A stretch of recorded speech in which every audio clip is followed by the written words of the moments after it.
to see you. Good to see you. This is so exciting. Thank you. Are we starting right now? Well, we don't have to. Okay. No, I didn't know if this was already the beginning of it, but I just wanted to say great to see your beautiful face. And I feel so honored and grateful and blessed for this opportunity. So thank you. I feel the same way. It's great to see your beautiful face. I feel the exact same way. And actually, I feel like this is a great way to start. Wouldn't this be a great way to start every meeting? Wow. I feel so blessed and honored. Wonderful to see your beautiful face. Thank you very much. I mean, oh my gosh, I feel so welcome. I want you to feel welcome. We are just so blessed to be working with the ChooSELove movement, aren't we? I wake up every single morning just thanking God for this opportunity and to work with people like you. Well, likewise, right back at you. Thank you so much. It's a privilege and honor. So I feel the exact same way. Absolutely, Julia. Thank you. And we'll just start because I feel like that was a perfect start. Sounds great. Well, thank you.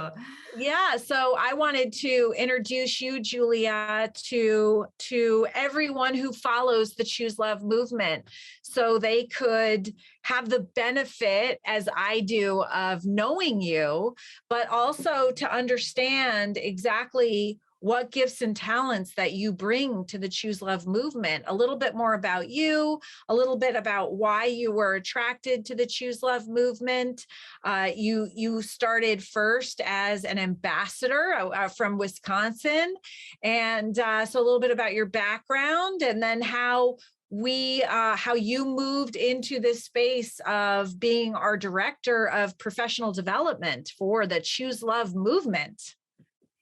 Absolutely. Well, I was just thinking before I got on this call just about my journey and what led me here. And it is it's a journey. I started as a teacher, fourth grade, teaching fourth grade. I actually, when I went to college, I wasn't that person that always wanted to be a teacher. It actually kind of hit me my second year in college. I was actually going to school for business management and realized that business classes were not for me.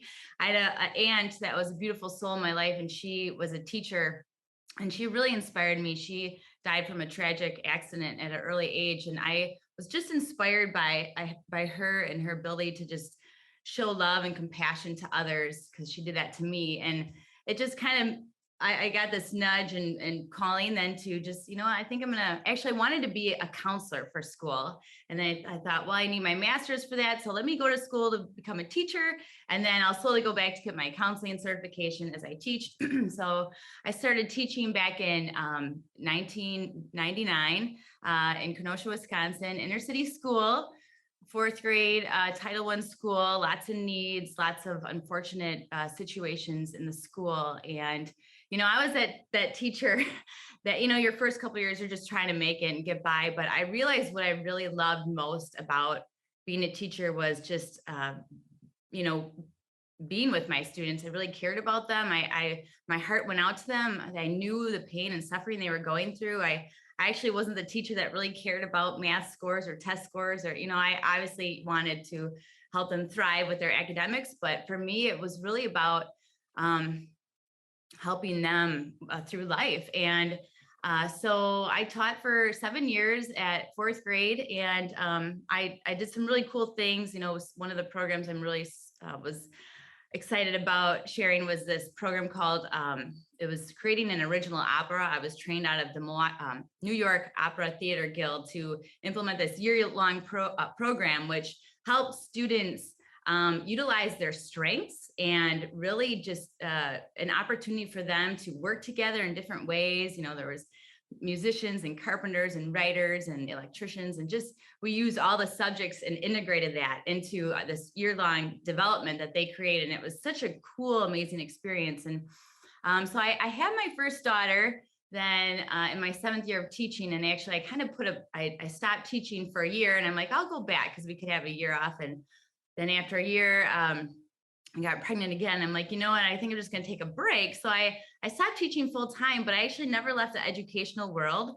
I went and I was still choreographing at the high school. I have a minor in dance. So I was doing some fun working in the high school. And I actually also used that time that I stayed home to get my master's, which was integrating the arts and education. And it was through that experience that I really just it was, I mean, I knew I always had a passion for movement, music, art integration. I saw how my students thrived off of that.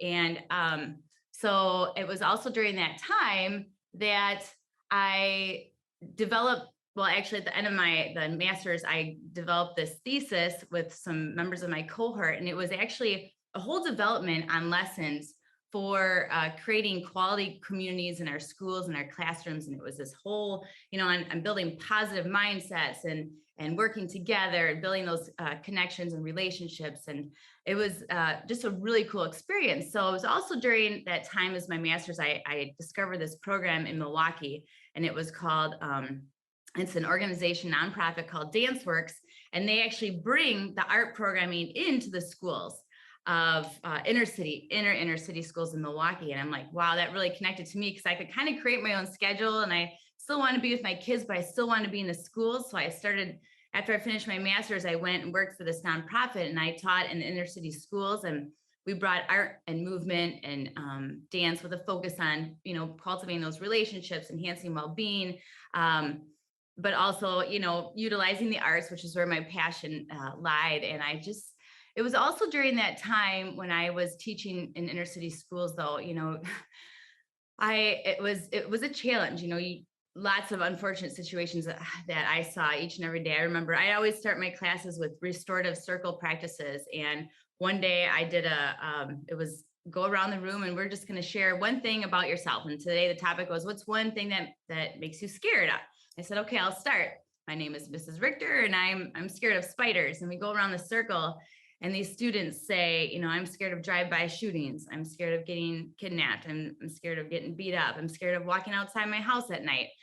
And I was like, man, I realized quick, if I didn't show up each and every day in a loving, authentic, caring way, I'd lose my students. And so it was from the very beginning, I knew that I had to take that time to really build those connections with my students and let them know that I loved them and I cared for them, because they didn't have enough of that in their lives. And I really, I just was blown away by the courage, that a lot of these students demonstrated just to come to school and what they battled through. So, but it was also during this time that I had to, admit and be vulnerable here that I struggled with my own well-being, because, when you teach in an environment like that and you see the unfortunate things that happen through their behavior, right? How they treat other kids, how they talk, how they even treat themselves. It's you just want to help them. You want to bring them all home, but you can't. But you oftentimes take that pain and stress home. And for me, I didn't really necessarily know how to cope with it. And I'd pop that bottle of wine, and it became it ended up becoming like a nightly habit for me, because why does anybody drink or do drugs? To numb the pain. And it's empathy, burnout, and fatigue. I mean, I know a lot of people that are listening are identifying with that, Julia, including myself. Absolutely. It is real. And I learned that right away, when I was teaching fourth grade full time too. And I realized that I was having a hard time just knowing how to serve myself and how to really focus on my well-being. And because I was doing it the wrong ways, I came from a family that struggled with alcoholism. And so that's what I grew up seeing too. And I knew quickly that if I didn't start to serve myself, I'd be of less value to my students, my family, my two daughters, my husband, first and foremost myself. And so it was then during that time that I taught for 12 years for this nonprofit. And it was a couple of, towards the end of that time, I was like, I'm feeling this calling for something different. I didn't know what, but I just stumbled across this program. It was this amazing coaching program to get my leadership and life forming leadership coaching, amazing instructor. And I kind of had this aha moment through that. Like I'm not loving myself with how I'm treating myself. I'm trying to show love to everybody else, but I'm really not loving myself, and I need to start really doing that. And so after I got my coaching certification, this was in like 2009, 2018, around that time, in 2019. And I was like, you know what, I'm gonna create this program, and it's gonna call Coaching Through the Arts to a Greater Self-Love. And I'm gonna do this in the schools, inner city Milwaukee schools. I already have lots of connections through, the program I was teaching for. And some of the teachers and principals were like, yeah, oh my gosh, our students need this too. I'm like, well, I need this myself. And I know, just teaching. And I guess what's really cool about my experience, I was blessed to be in so many different schools. Like you could walk into a building and you could sense the culture from the moment you walk in that door, whether it's a school culture that is loving and kind, or it's like, it's got issues and problems. And, I was in a lot of schools that had issues and problems. And I'm like, I just want to help, I just want to bring this love into the schools. And so this now brings us around to like the beginning of 2020. And I just kicked off this program, and I'm kind of piloting it, and I'm just throwing this up. Actually, I'm using a lot of the content from my thesis that I created in this curriculum to bring the arts and enhancing self-love and self-care, but also nurturing our relationships within our classrooms. And this is not just for students, but teachers. And then, I was a few months in, and boom, here comes COVID. I'm like, oh, shoot, and because of the programming I taught for, which actually more of my dance works, I kind of focus on bringing movement and art, movement. We call it Mad Hop Ballroom and Tap. So I actually got to teach 5th and 6th grade students how to ballroom dance, how to partner, how to respect each other, how to, it was a really amazing experience, because day one you walk in, they're like, no way, I ain't doing this stuff. And we're like, I know, I understand where you're coming from. It's okay to feel that way. But, by the end of the program, we had this huge culminating experience at this big Bradley Center arena, where we had a competition. All these like 50 some schools would come together and showcase these dances. And so what I taught was very interactive in the schools, and we didn't pivot to virtual very quickly. So my program, how can you teach dance virtually? I mean, I'm sure that you can, but don't you think there's such a strong connection between dance, music, and joy, and opening yourself up to joy? You kind of have to get beyond, those things that tether us down to be able to access that. And what a perfect way. Mm-hmm. Yes. Yeah. Oh my gosh, it was. And what I saw through that experience, kids that walked in with their heads down and not a lot of self-confidence, not a lot of self-esteem. And by the end of that program, they're going on this big arena floor, and they're partnering up, with another classmate, and they're doing these ballroom dances and tap dances. It was a beautiful experience, one of the most rewarding opportunities to be part of that programming. And I actually still teach today, just one day a week for it, because I just love it so much. And anyways, we'll get to that in a second. So yes, it was at that time though, that all of a sudden everything stopped. And I'm like, I was never one to sit still. I'm like, what am I going to do at this time? I need to do something. So this is March of 2020. And I'm like, well, I just created this coaching program, Coaching Through the Arts to a Greater Self-Love. My title of my business was called Love Wins. I always, that's my life mantra. I believe wholeheartedly. Oh yes, love your mug. Cheers. And I just, I had this epiphany when I went through my coaching program, how much loving ourselves and loving others, and the greatest gift is love, so it was at this time then I'm like, I need to do something. So I actually hired these 2 amazing coaches that I'm like, I got to do something with this. I knew it needed to be something bigger and greater. I didn't know how. I knew it, but I knew I needed help getting there. And so I hired these 2 coaches, and they put me through this amazing process to kind of validate what are the greatest needs in our schools today. And so, I interviewed over 100 like principals, counselors, teachers, and just, what are we struggling with? I knew already just from being in the schools what a lot of schools are struggling with, but I knew I needed to validate that more.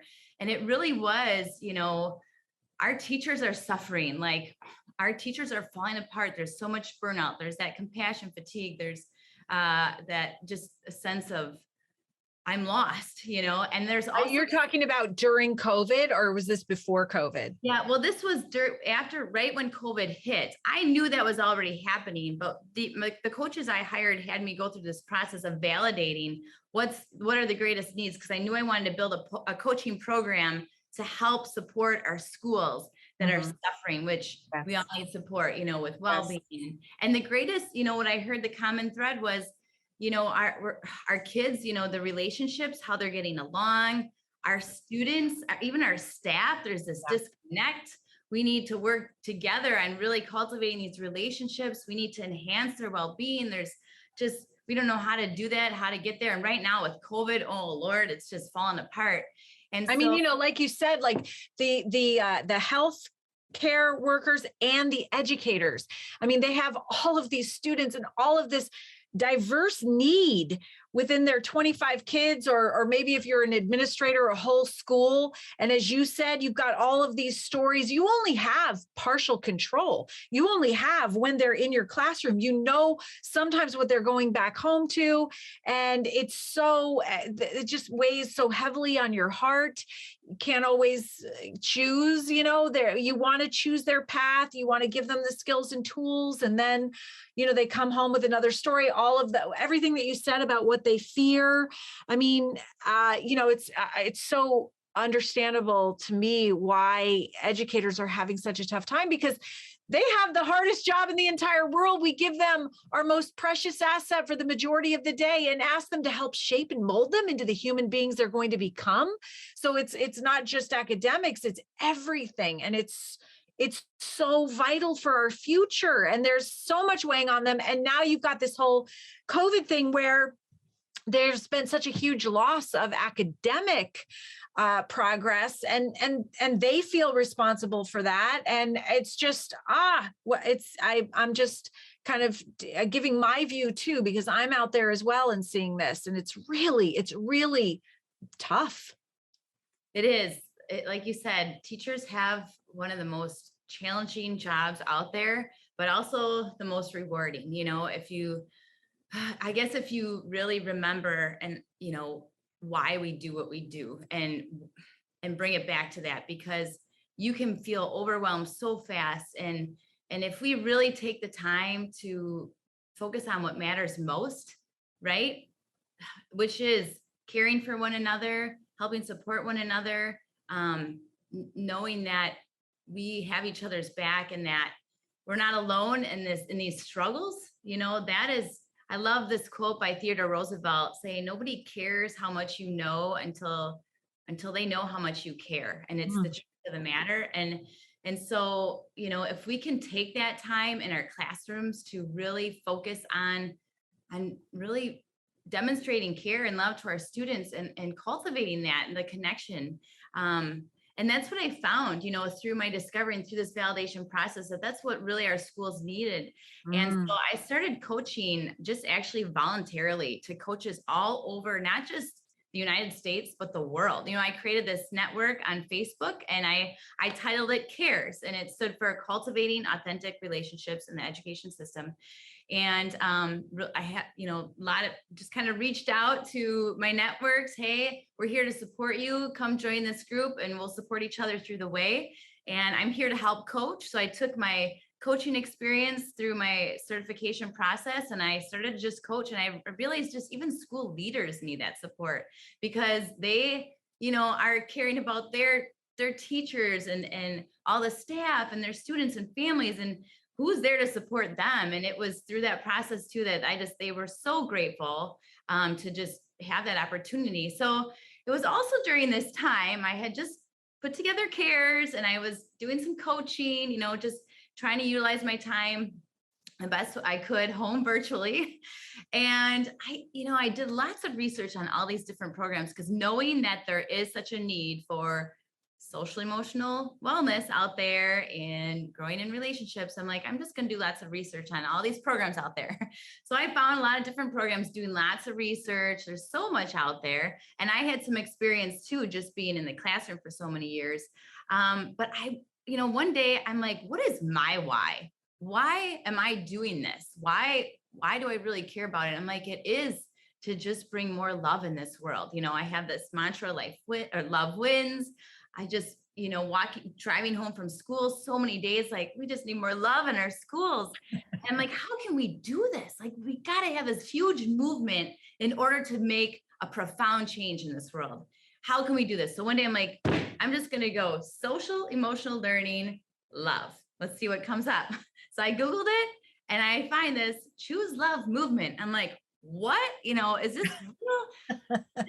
Oh my gosh, I need to like get involved immediately. So I sent out a request. I'd love to connect with you. This is really connected to my heart. Immediately I started diving into the webpage. Oh my gosh, there's so much embodied in this, like the programming, the curriculum, pre-K through 12, and all these supplemental resources. And so, I connected with Alexis right away. And she's like, oh, guess what? We have a training in 2 days to become an ambassador. I'm like, are you kidding? I'm there. And so this happened so fast, but I'm like, well, I was just, really feeling blessed and grateful that this pathway was being led to me at the point in the time. And so I took the training and I met this beautiful Scarlett Lewis, and was just like, my heart was touched to the core by your story, Scarlett. And, to this day, I just so moved by, Jesse, and like the message that he left for our world, to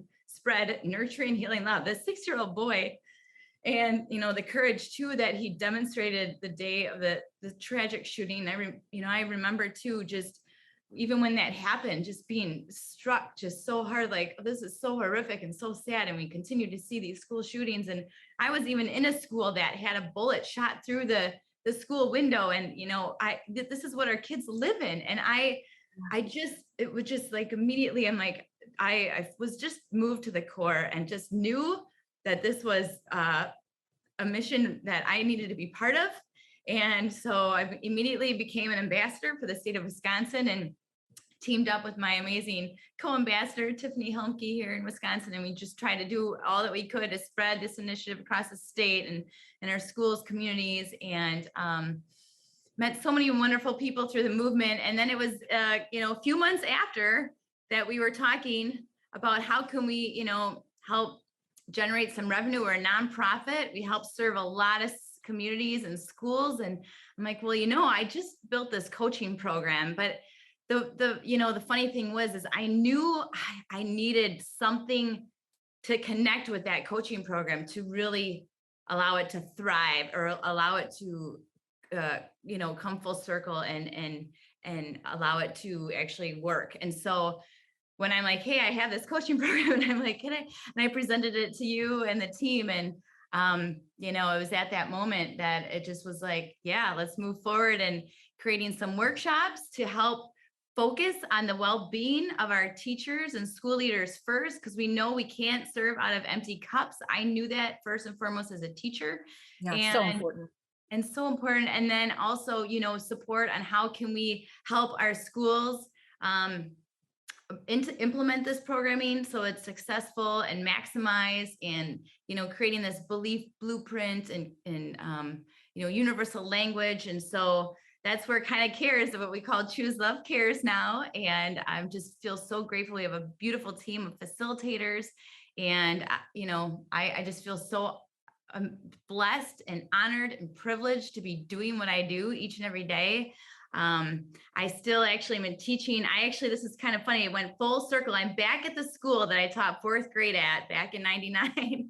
And I just onboarded ChooSELove into the school, and I am still teaching for dance work. So I'm doing the movement and dance, but also, weaving in ChooSELove. And so the whole school is, and, this is the 3rd largest district in the state of Wisconsin, with like some of the highest school suspension rates, last year. And it's really cool to see this culture shift happening right in front of my eyes. And I love being able to speak firsthand, when I facilitate workshops of like my experiences teaching this in the schools, and how it's not just for students, but for us adults. Like, it is transformational. I can't tell you how much I've learned, since I joined the movement back in 2020. It was August of 2020, where I've been transformed. I understand what we need to do to really enhance our well-being, to fill our cup, and to be able to live and lead with love. And so that's what I love about this program more than anything. It is for everyone. It's universal. It's not just for the little kids. It brings us teachers back to our why. Why are we doing what we're doing, and how do we want to lead? How do we want to teach? How do we want to inspire? What type of a human being do we want to be? And it's a choice. The whole title, Choose Love. And we know the opposite of anxiety is positive action. And it gives you an ability to choose your way out of anxiety and the skills and tools to do it, which is amazing. And I loved, Julia, just the concept of C.A.R.E.S, of caring, as you said, caring beyond kindness. I would travel to schools, and almost all of them had a kindness initiative.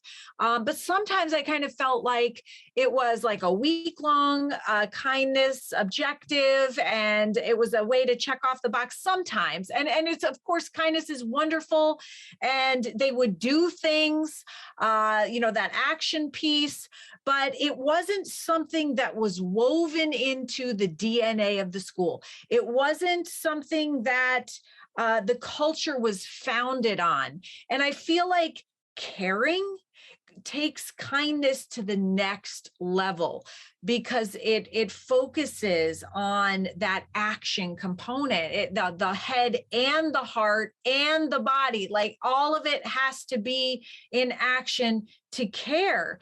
And even from my experience as being a mom, with a son that went back into his school district in Newtown, and he would say all the time, nobody cares about me, when he came home after his little brother's murder. And I would say, I don't understand. How can you say that people don't care about you? They're going to extreme lengths to show you they care. They're reducing your homework. They're giving you a place to go to when you want some quiet. They're giving you a different place to take tests. You get days off. Like, I don't understand why you don't think they care. And I learned a valuable lesson. It was because his educators weren't present with him. They didn't have the courage to say Jesse's name, to acknowledge his grief, and that's so important. And it's something that you talk about, Julia, and it's really, really important to understand. I didn't know it. I've learned so much going through my experience that I wanted to take what I've learned and offer it to people so they didn't have to learn it in the same difficult way. But the caring part is literally, as you said, having the ability to be present, having taken care of yourself, put your oxygen mask on first, and being present with these kids, even in difficulty, and not necessarily going down into the hole in the ground with them. You talked about empathy fatigue, empathy burnout, not necessarily taking on their pain, but definitely seeing that need and then actively doing something to help ease that need. That's compassion. That's caring. And the quote that you shared, absolutely, we all want to feel cared about. When we feel cared about, we feel safe. We feel that there is somebody that supports us, as you said, and has our back. And that's for the teachers themselves, but also for our students. And just to, even if somebody's listening and they say, I already know all this, just to have a reminder of it. And then you not only teach that in your workshops, but you also follow it up with movement. And you kind of have this whole thing that's brain, heart, and body. You do it all together, and you can see from your tremendous background how you're able to do that, but it's really, really powerful. Yeah, I think you said so many powerful things there. Number one, yes, I do feel we need to be reminded sometimes more than taught. A lot of us here, we know this, but it is those reminders. And I feel like sometimes we as educators don't really realize the magnitude our impact can have on those that we teach. I just, this past year, I got a message from a former student, Paula, and she, I knew her home life was really rough. She had some, went through being homeless and just unfortunate stuff with, you know, neglect and her story, she just reached out to me this last year. I haven't talked to her in probably, I don't know, 18 years since she left the fourth grade Oh, door. She's wow. like, I just found you on Facebook and I just wanted you to know that um, the way you taught and the way that you showed how much you cared left a significant impact on my life. And it led me to being a teacher today. And he said, I just want you to know, as I go back to my why and why I'm teaching, I just want to thank you for setting the bar so high. And I was like, oh my gosh, at the time, like I said, I feel like we're just trying to get by. We're just trying to survive at times. But if we can take the time to really, really do what matters most and care for our students and show them love and really, build that trust and respect, everything else will fall on the plate. We can always look at this being another thing added to the plate. I don't have time for this. Another thing added to the plate, added to the plate. Or we can look at this being the plate. This is the foundation of our why we do what we do. There will be a lot less, broken plates out there if we can really prioritize this work and know how much it matters for everything else to happen in our education system to operate more smoothly. So this is like filling up our own tanks. This is like filling up the educator tanks so that they can help fill up the kids' tanks, right? Absolutely. Yeah, we got to fill those tanks up full. We do. Even though it takes effort, it does take effort. I mean, I think about now, like nobody told me how much effort it takes to be happy and to find joy. You almost have to know how to navigate these things that are coming at you in order to find it. It's almost like a treasure map that you're giving somebody through these workshops, the ability to navigate whatever happens in your life, and then see it, in addition, see it as an opportunity for growth and know how to grow through it. And a lot of that is self-awareness and perspective, being able to navigate stress. Everybody's saying they're so stressed out, but having digging a little bit deeper and knowing that there's a couple different kinds of stress. Is it a threat stress or is it a distress? And how a lot of times we're able to choose how we perceive these and whether it helps us grow or whether it can take us down. And it's so important. Do you want to talk a little bit more about the workshop piece and what you offer, what that looks like, what the benefits are? Sure. Yeah, I think, what you just said, it takes work. It takes effort to learn these skills and time and effort. Like you have to put the time and effort in now, and the payout is for the rest of your life. Mm-hmm. Yes, absolutely. And, that's what ChooSELove programming, that's what it does. And that's, like I said, I was transformed through it. And so, and I was too, Julia. I just want to mention, I was too. I didn't have these skills and tools at 44 years old when Jesse was murdered, and I was looking for a solution. And I saw what we were doing wasn't working, and I definitely didn't want to join that battle. I wanted to figure out a novel approach and address the root cause of the suffering that led to that and leads to so much distress and dysfunction in our schools, homes, and communities. And so that's what we teach. But I didn't know a lot of it either. And I'm living proof that you can actually learn it and it can transform your life. Mm-hmm.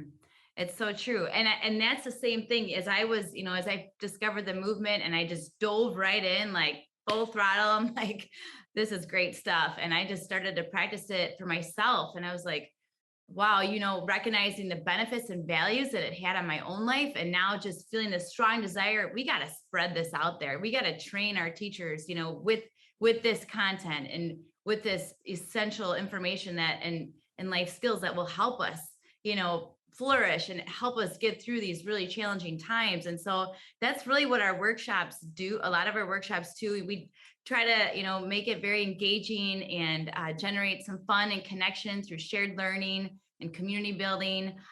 We really want to focus on, ourself and enhancing our well-being, and through different mindfulness, mental fitness, and ChooSELove practices, experiencing our ChooSELove formula of courage, gratitude, forgiveness, compassion, and action. And then, not only that, like you said, we also bring in the growth mindset piece, and we're obviously very trauma informed due to being, born out of a traumatic event, and practicing post-traumatic growth and resilience.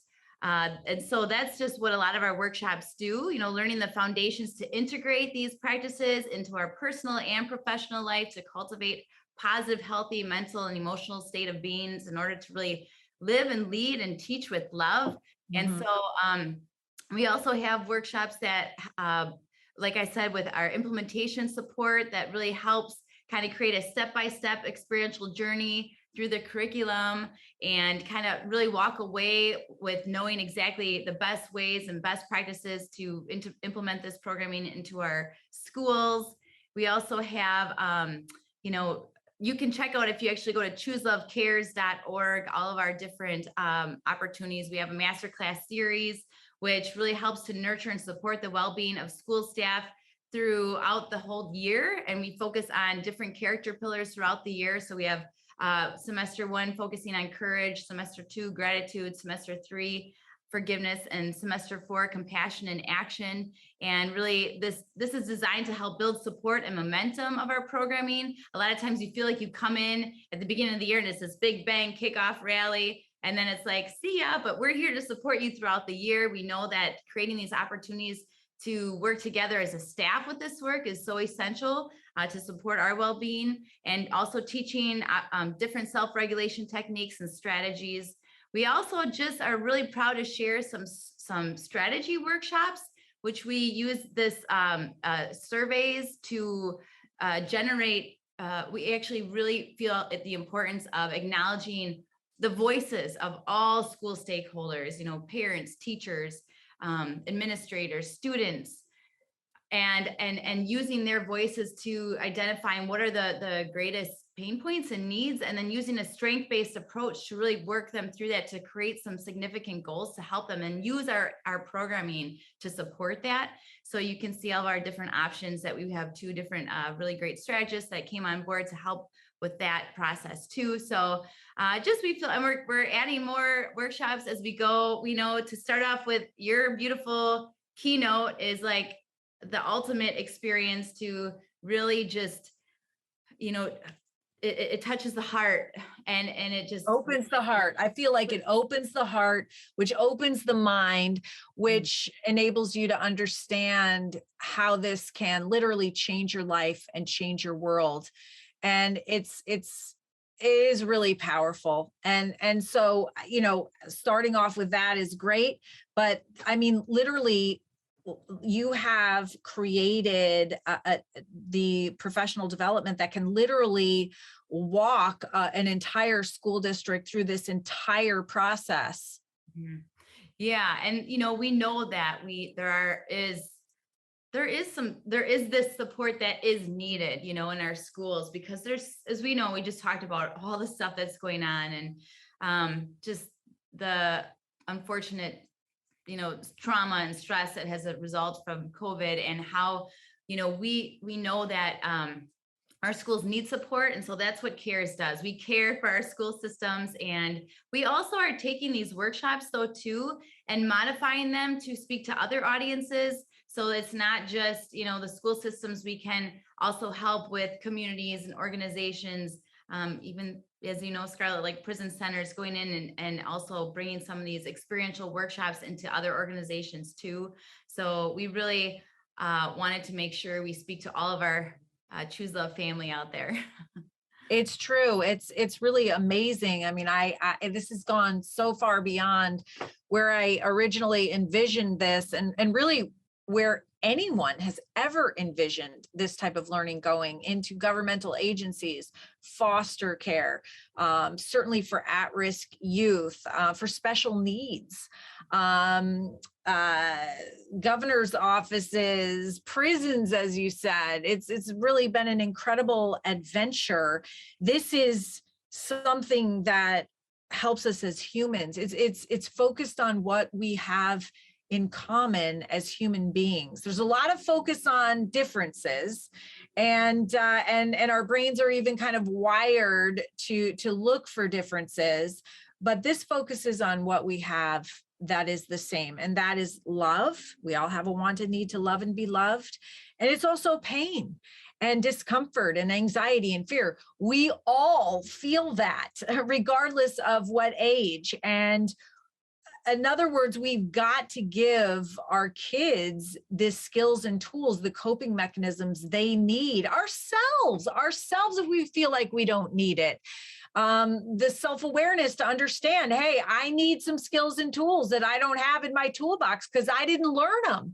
And that's okay. So get them, put them in there through your professional development. Make sure that everybody has these skills and tools because they need to be there for one another. As you said, as educators, they need to support one another because they're supporting our most precious asset, and that is our children. And I love, first of all, your workshop just gets everybody from wherever they're coming in, whatever level of ducky inflation, as we say, from one, which is fully inflated, to kind of this duck in the water that is without air. And by the end, you've got them on their feet, literally, singing and dancing and smiling and getting, and you see the buckets being filled, and it's really beautiful. Thank you. I guess one thing I learned through teaching inner city so many years, I knew that if I didn't come in with 1,001% energy, up to the brim, positive mindset, with optimism and hope and encouragement, I needed that each and every single day. And so that's what I try to bring to my workshops too, with that energy and passion and just drive to really present and share this material and experience it firsthand so we can be, filled up and transformed and in order to do what we need to do right in this world. And I always say, it starts with loving yourself first. We know that there's a quote by Lucille Ball, how you love yourself is how you teach others to love you. And if you love yourself first, everything else will fall into place. And so how important that is, that we really got to start with ourselves. And I learned that first, and that's why I kind of took that road where I just started investing in myself. And once I started to do that, wow, doors started to open up, and it was a beautiful thing, and led me to this beautiful ChooSELove movement, which I will be forever grateful and honored and privileged and blessed to be a part of. Thank you so much. Thank you. And we say that those that join are recruited by Jesse, and I know that he absolutely recruited you. And we're so blessed to have you, so blessed to have all of the gifts and talents that you bring. I mean, an extensive history of knowledge about how to really navigate this life and find happiness and joy, and then be able to model that for your kids. I mean, I truly believe that's why we're all here on earth, to be able to take our lived experience, both good and bad, which is the definition of wisdom, I think, and use that wisdom to help other people. And actually, that's what you're doing. And I want to thank you for your vulnerability today, too, for sharing your heart and your story. And, I think it's really powerful when someone shares their own pain and then how they've grown through it, because you've got other people that are listening that are in pain, too. And just knowing that there are skills and tools that you can learn that can move you through it and help you create joy and happiness, and even more so, the self-confidence and self-awareness and self-esteem that you need to be a model for this, to then pay it forward and have all of this just be emanating from you. So it's incredible. And do you have anything else that you want to share with us? Any final? I guess I just like to end today just with, I have this hope and optimism, and it really is, I think, from the ChooSELove movement, and knowing that our world, we all thrive. We are, as you said, connected on the want and need to love and be loved. And so just to open our hearts to always learning new things, and knowing that when we take the time to do so, to support ourselves and nurture ourselves, and spread the nurturing, healing love, I've seen it and I believe it, that this world will be transformed in a beautiful way. So I just feel so grateful again and blessed. Thank you so much for this opportunity just to be here with you today, Scarlett. I just love you and I'm honored of this opportunity. I love you too. And I share your optimism and hope. And it's not rainbows and unicorns optimism. It is optimism because we've lived this.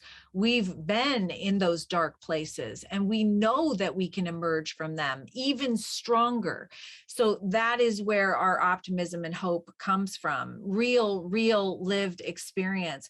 And I thought maybe we would end today with the Starfish story.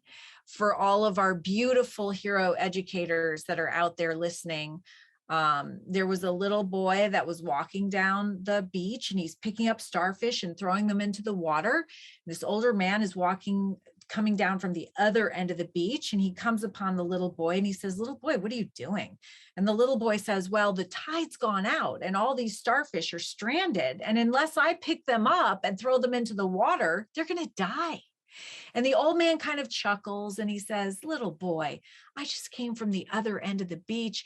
There are tens of thousands of starfish all over this beach. If you worked all day, you would never make a difference." And the little boy bent down. And this is, out of all the things that I say all the times that I share Jesse's story every day, multiple times a day, this is when I choke up. The little boy bends down, picks up a starfish and throws it into the water and says, "I made a difference with that one." And that is truly what educators do every time they make a connection with any student. But it's also what we do as human beings. When we make a connection with other people, we are transforming and possibly even saving lives, and the life could be our own as well. It's just so vitally important. It's the biggest gift that we can give. And Julia, I'm just so grateful that you are a family member in the family of the ChooSELove movement, and that you are leading us through this. And this is such a beautiful gift that we're giving to schools. And I'm just so grateful. And I'm also grateful for everyone that's listening to this. Thank you for choosing love. Thank you for touching the starfish that you do and making such a big difference in the world. It's why we're here. Yeah, very well said. I love that story. It is the truth. If we can just touch that one life, we make a difference, right? Yeah. And this thank is you for my life. So thank you again. Oh, yes. Thank you for choosing love. Thank you, Scarlett. Thanks, Julia. Hey, hey, oh. It's all part of us. We can all choose love. It'll lift you up if you let it in. Let the healing begin. Thanks for listening to the ChooSELove podcast. Our positive, empowering messaging is reaching millions of people all over the planet. Join the worldwide movement to choose love. Our programming is in over 10,000 schools, homes, and communities across the country, in every state and over 112 countries and counting. We're giving individuals of all ages the essential life skills they need to flourish. You can be part of the solution too. We have sponsorship opportunities available that help support us and enable you to share in helping create a safer, more peaceful, and loving world. Contact me on our website, ChooSELoveMovement.org.